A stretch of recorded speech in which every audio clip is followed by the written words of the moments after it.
आज हम पढ़ेंगे पाठ 11 एक चिल्ली ब्राह्मण। है ना। ये एक कहानी है एक ऐसे ब्राह्मण की जो कि अपने ख्यालों में ही रहता था। है ना। प्रस्तावना। ब्राह्मण कल्पना में निर्धन से धनी बन गया, मगर जब कल्पना का निवारण हुआ तो उसके पास कुछ न था। उसे माथा पीटने पर विवश होना पड़ा। अब जो ब्राह्मण है वो अपने कल्पना में, अपने सपनों में ही, ख्यालों में ही है ना रहा। उसने क्या किया कि जब उसकी सपना टूटा, है ना, तब उसे पछतावा हुआ।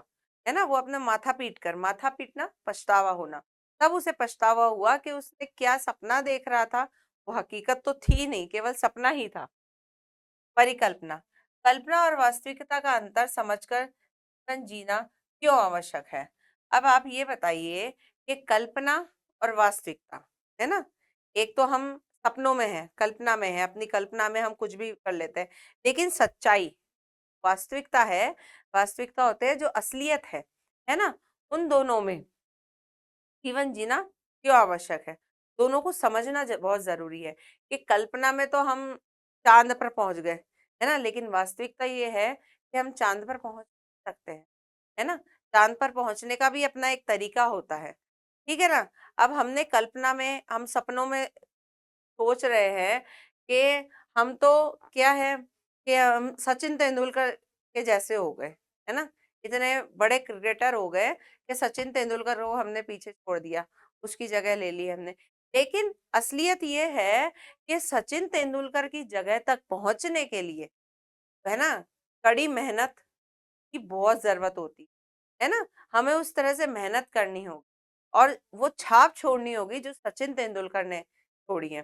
ठीक है ना। तो कल्पना और वास्तविकता में बहुत फर्क होता है ना। सपनों में तो हम कुछ भी कर सकते हैं, सपनों में तो हम बिल गेट्स बन जाएंगे, लेकिन असलियत में थोड़ी ना हम बिल गेट्स है। तो उद्देश्य, कल्पना में जीने की बजाय वास्तविकता के आधार पर जीवन जीने के लिए प्रेरित करना।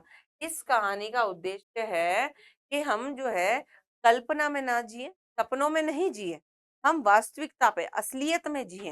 है ना। असलियत क्या है उसमें ही जिए हम लोग। है ना। सपने जो होते हैं ना, उसमें रह करके हम पछताते ही हैं अगर हम कल्पना में ही रहते हैं तो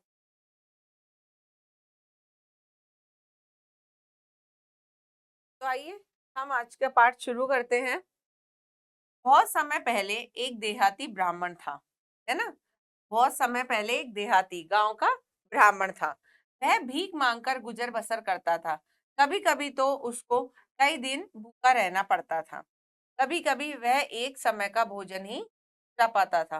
मगर एक दिन उसका भाग्य चमका। अब क्या है, एक गांव का ब्राह्मण था।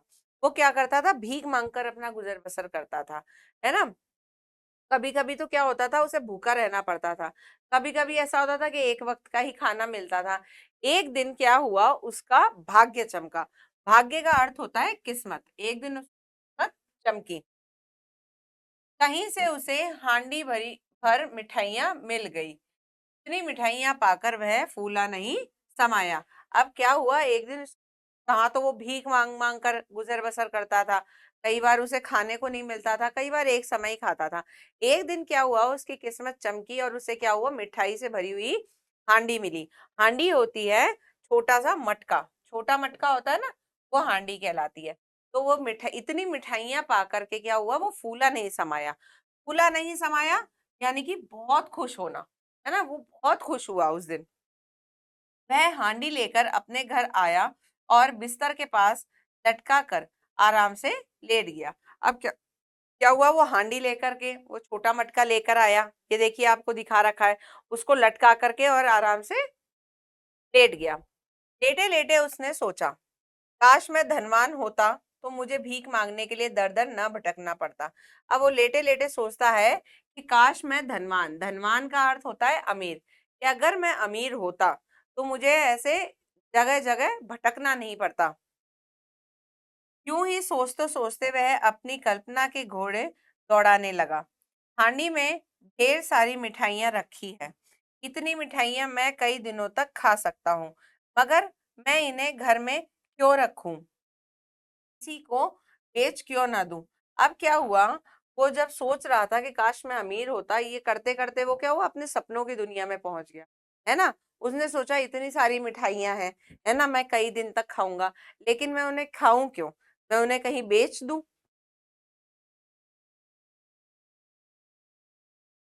किसी को बेच क्यों ना दूं, मुझे अच्छे दाम मिल सकते हैं। दाम का अर्थ होता है कीमत, है ना। अब उसने सोचा कि मैं इन्हें घर में क्यों रखूं, वो बेच देता हूँ, इसके अच्छा पैसा मिल जाएगा मुझे।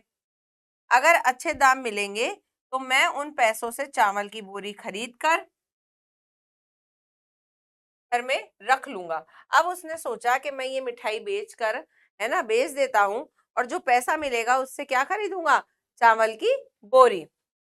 फिर जब कभी देश में भोजन की कमी होगी तो उस चावल को महंगे दामों में बेच दूंगा, इससे मेरे पास बहुत सारा धन आ जाएगा। अब वो सपने में क्या सोच रहा है कि चावल की बोरी खरीद लूंगा मैं पैसों से, और कभी देश में जो है, ख्यालों में ही सोच रहा है कि देश में जो है अनाज की कमी हो गई तो फिर इन चावलों को महंगे दाम में बेच दूंगा, जिससे कि मेरे पास बहुत ज्यादा पैसा आ जाएगा। फिर मैं उस धन से कुछ बकरियां खरीद, उन्हें हरी हरी घास और पत्तियां खिलाऊंगा। फिर बकरियों बकरियों के बच्चे होंगे, और कुछ समय बाद मेरे पास बकरियों का भरा पूरा बाड़ा होगा। तब मैं उन बकरियों को बाजार में ले जाऊंगा। अब जी वो पहले तो सोचते हैं चावल के बारे में, है ना। फिर वो सोचते हैं कि भाई चावल से पैसा आ जाएगा। फिर वो बकरियां खरीदेगा, है ना, कुछ बकरी खरीदेगा, उन बकरियों के बच्चे होंगे, है ना। कितनी आगे तक की सोच रहा है, वो सपनों में ही है अपने, है ना, कल्पना ही कर रहा है केवल। और वो बच्चे होंगे तो बहुत बड़ा जो है बाड़ा हो जाएगा। फिर वो उन बकरियों को कहाँ ले जाकर बेच देगा, बाजार में। बकरियां ले लो बकरियां, मैं जोर जोर से आवाज लगाऊंगा, मोटी ताजी बकरियां। अब वो सोच रहा है कि मैं कैसे आवाज लगाऊंगा, बकरियां ले लो बकरियां, मोटी ताजी बकरियां। बकरियां देखकर कोई देहाती दौड़ा आएगा और कहेगा, आह, ऐसी ही बकरियां तो मैं ढूंढ रहा था। वह तुरंत मोटी रकम देकर मेरी बकरियां खरीद लेगा। अब वो सोचता है कि ऐसी बकरियां होगी तो कोई ना कोई देहाती, देहाती का अर्थ होता है गांव वाला, क्योंकि कोई गांव वाला मेरी तरफ आएगा और बोलेगा, अरे वाह, ऐसी बकरी तो हम ढूंढ रहे थे, है ना, और बहुत सारी मोटी रकम यानी कि बहुत सारा धन मुझे देगा और वो बकरियां ले लेगा।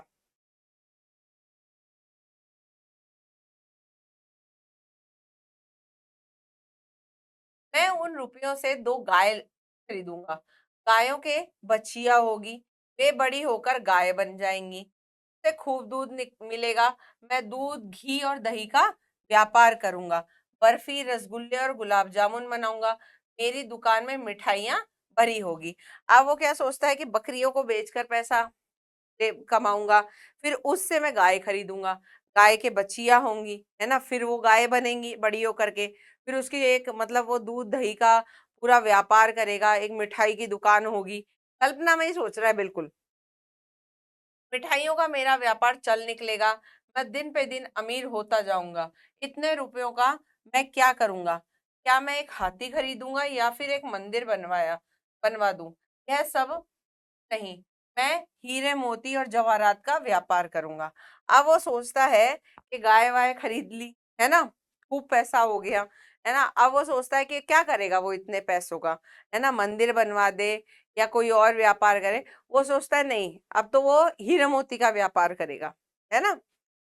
फिर मैं एक सुंदर नीला कोट और बढ़िया पगड़ी पहनकर राजा के पास जाऊंगा। दरबार में जाकर कहूंगा, महाराज, आपके लिए अनोखे हीरे पन्ने और मोती लाया हूँ, एक से बढ़िया एक। अब क्या होता है, वो सोचता है कि जब मैं जवाहरात का काम करूंगा, हीरे मोती का, तो मैं क्या होगा, एकदम सज धज के राजा के पास जाऊंगा। राजा से कहूंगा कि आपके लिए जवाहरात लेकर आया हूँ, हीरे पन्ने। वाह, राजा साहब कहेंगे, ऐसे मोती तो मैं अपनी रानी के लिए खरीदना चाहता हूँ। अब वो सोचता है कि जब वो राजा साहब के पास जाएगा तो राजा साहब कहेंगे, वाह, क्या हीरे मोती है, ऐसे ही हीरे मोती तो मैं रानी के लिए खरीदना चाहता हूँ। फिर तो हीरे मोती और पन्ने का व्यापार बढ़ता जाएगा और मैं दुनिया का सबसे धनी आदमी बन जाऊंगा। तब मैं एक खूबसूरत हवेली बनवाऊंगा। खूबसूरत होता है सुंदर। फिर वो क्या सोचता है, जब जवाहरात का व्यापार चल निकलेगा तो वो एक सुंदर सी हवेली बनवाएगा। के चारों ओर बाग बगीचे होंगे, आम के पेड़ और सुंदर गुलाबों की क्यारियां होगी। एक स्वच्छ तालाब होगा। स्वच्छ का अर्थ होता है साफ। में लाल, नीले और पीले कमल खिले होंगे। पानी में खुद जैसे सफेद हंस तैरा करेगा। अब वो क्या सोचता है, जब जवाहरात, वो बहुत बड़ा जवाहरात का व्यापारी बन जाएगा, तो एक सुंदर सी हवेली बनवाएगा, है ना। साफ पानी होगा उसमें, बगीचा होगा बहुत सुंदर, है ना। और जो तालाब है के अंदर जो है लाल, पीले, सफेद कमल खिलेंगे, हंस तैर रहे होंगे। फिर एक से एक धनी लोग मेरे घर आएंगे, कहेंगे हमारी बेटी से शादी कर लो। अब वो सपने में क्या सोचता है, जब मैं इतना धनवान हो जाऊंगा तो एक से बढ़कर एक अमीर आदमी उसके पास आएंगे अपनी बेटी का रिश्ता लेकर के। मैं कहूंगा नहीं। तब स्वयं राजा अपनी बेटी का रिश्ता लेकर आएगा। फिर सुंदर सलोनी राजकुमारी से मेरी शादी हो जाएगी। कुछ दिन बाद हमारा एक लड़का होगा, फिर दूसरा लड़का होगा, फिर एक लड़की होगी। मैं बाग में अपने बच्चों को खिलाऊंगा। अब वो सपने में क्या सोचता है कि वो बहुत बड़ा जवाहरात का व्यापारी हो गया है, सुंदर सी हवेली बनवा ली है, लोग उसके पास में अपनी बेटी का रिश्ता लेके आ रहे हैं, स्वयं राजा जी अपनी बेटी का रिश्ता लेकर आएंगे, शादी होगी, उसके बच्चे होंगे, है ना। वो अपने बच्चों के साथ में बगीचे में खेलेगा। जब मैं थक जाऊंगा तो अपनी पत्नी से कहूंगा, अब तुम बच्चों के साथ खेलो। मगर मेरी पत्नी अपने कामों में फंसी हो और बच्चे मेरे ही से चले आएंगे, परंतु आराम करते समय मुझे ये पसंद नहीं होगा। मैं डांट कर उन्हें भगाऊंगा, लेकिन बच्चे तो बच्चे ही ठहरे। शैतानी पर मुझे गुस्सा आ जाएगा, गुस्सा यानी क्रोध। मैं एक बड़ी छड़ी लेकर उन्हें पीटूंगा और पीटता ही रहूंगा। अब वो सपने में क्या सोचता है कि बच्चे होंगे तो बच्चे बदमाशी भी करेंगे, है ना। उन मैं वो मुझे बार बार बोलेंगे खेलने के लिए, ठीक है ना। तो वो नहीं मानेंगे तो मुझे गुस्सा आएगा और मैं अपनी छड़ी से उन्हें पीटता ही रहूंगा। यह कल्पना करते हुए कि वह अपने बच्चों को पीट रहा है, ब्राह्मण ने हवा में अपना हाथ चलाना शुरू कर दिया। हाथ मिठाई की हांडी से जा टकराया। धम! मिट्टी की हांडी जमीन पर गिरकर टुकड़े टुकड़े हो गई। सारी मिठाइयां फर्श पर बिखर गई। अब क्या हुआ, वो जो ब्राह्मण था वो सपनों में ही खोया हुआ था। कई बार देखा है ना, हम सपनों में खोए रहते हैं, हाथ पैर चलाने लग जाता है ना, कोई बड़बड़ाने लग जाता है। पूरा सपना देख रहा है वो, आखिर में वो देखता है पिटाई करने का। तो वो क्या करता है कि नींद में ही, कल्पना में अपने हाथ चलाता है।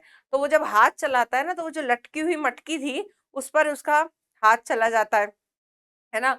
अब वो वहां से गिरकर जमीन में गिर जाती है और सारी मिठाइयां जमीन में फैल जाती हैं।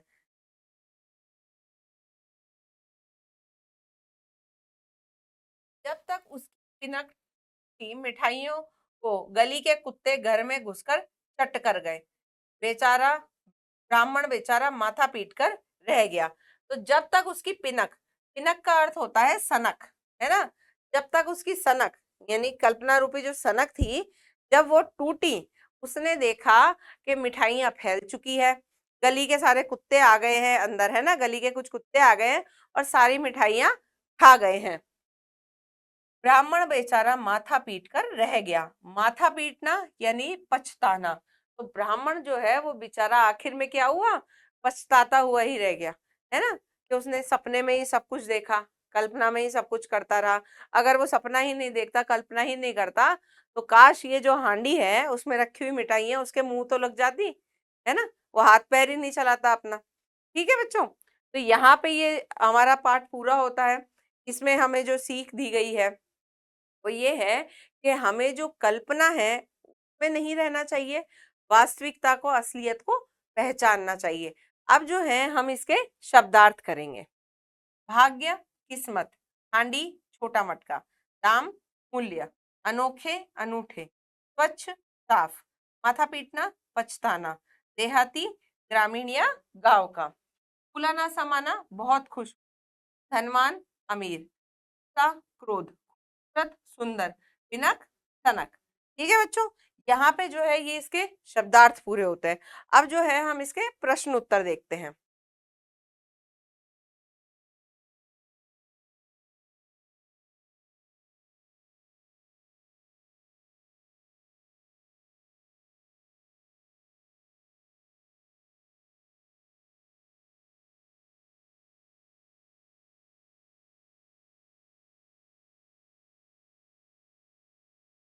हाँ, पाठ के आधार पर खाली स्थान भरिए।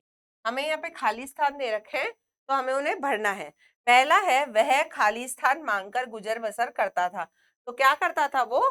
भीख मांगकर।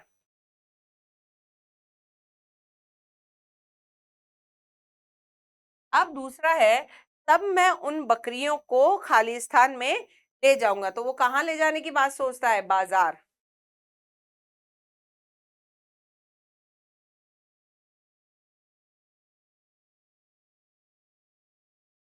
तीसरा है, गायों के खाली स्थान होंगी। गायों के क्या होंगी?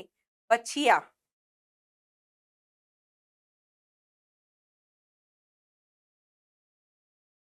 चौथा है, तब मैं एक खूबसूरत बनवाऊंगा। तो वो क्या सोचता है? क्या बनवाएगा? हवेली।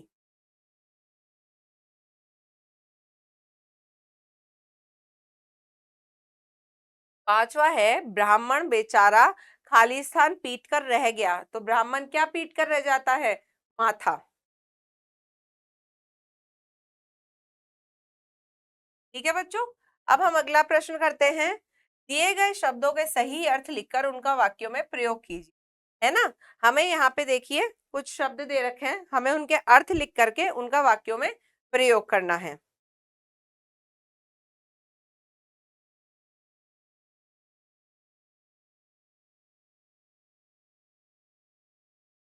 पहला है धनवान। धनवान का होता है अमीर।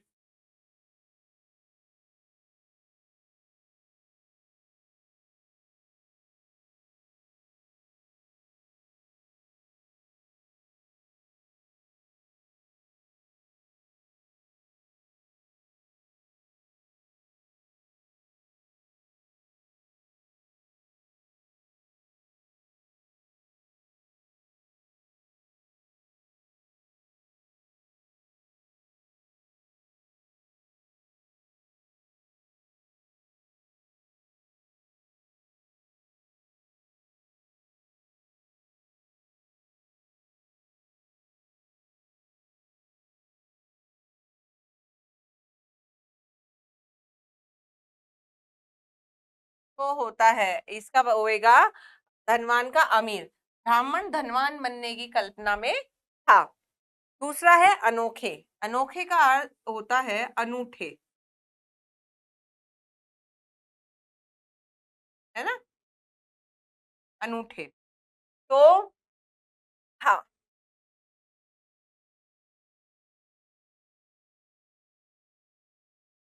मैंने मेले में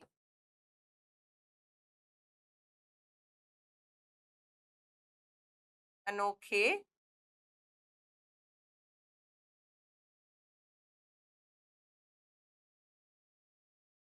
खिलौने देखे। है ना? मैंने मेले में अनोखे खिलौने देखे। अब है तीसरा भाग्य। भाग्य का होता है किस्मत। है ना?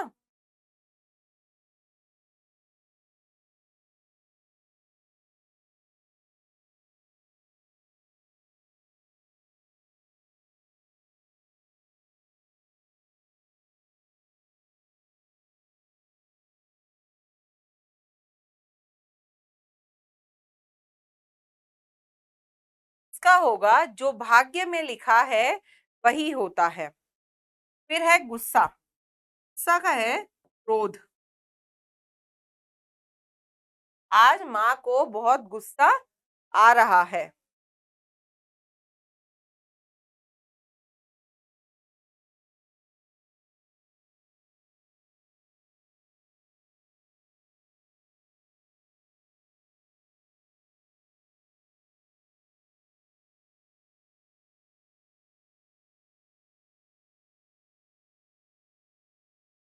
ठीक है बच्चों, गुस्सा का हमने लिखा है क्रोध। आज माँ को बहुत गुस्सा आ रहा है। फिर है खूबसूरत। खूबसूरत का होता है सुंदर।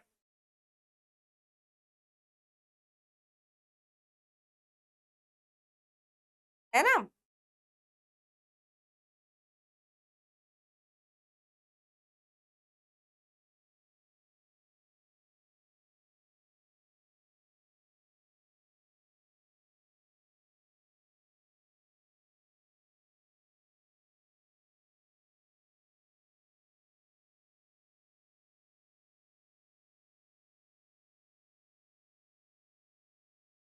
इसका हमने वाक्य बनाया है, आज मैंने एक खूबसूरत हवेली देखी। देहाती, देहाती का अर्थ होता है ग्रामीण या गांव का, गांव का। ठीक है ना।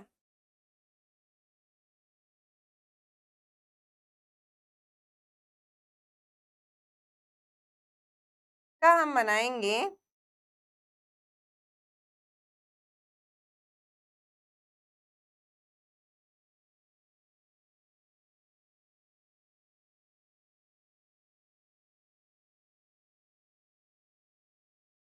गांव में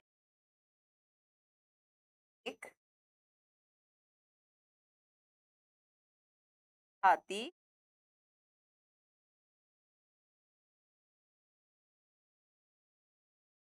ब्राह्मण था था। ठीक है बच्चों। देहाती का होता है गांव का, एक गांव में एक देहाती ब्राह्मण रहता था। ठीक है, हमारा ये गे वाला प्रश्न पूरा हो गया है।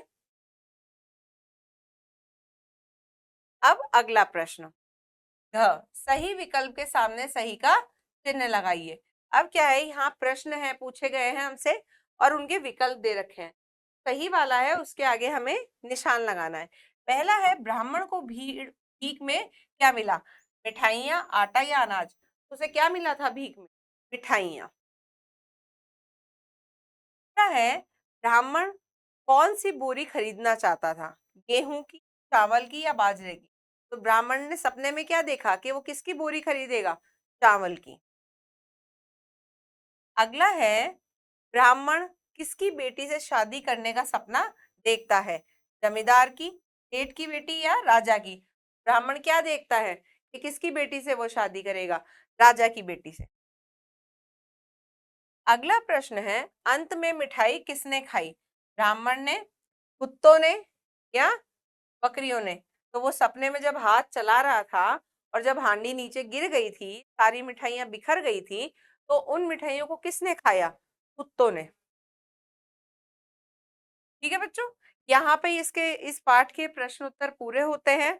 इस पाठ में जो हमें सीख दी गई है कि हमें कल्पना और वास्तविकता में अंतर समझना चाहिए, कल्पना में नहीं जीना चाहिए, वास्तविकता में रहना चाहिए। इस बात को हमें याद रखना है। अब हम जो है आपसे मिलेंगे अगले पाठ पर।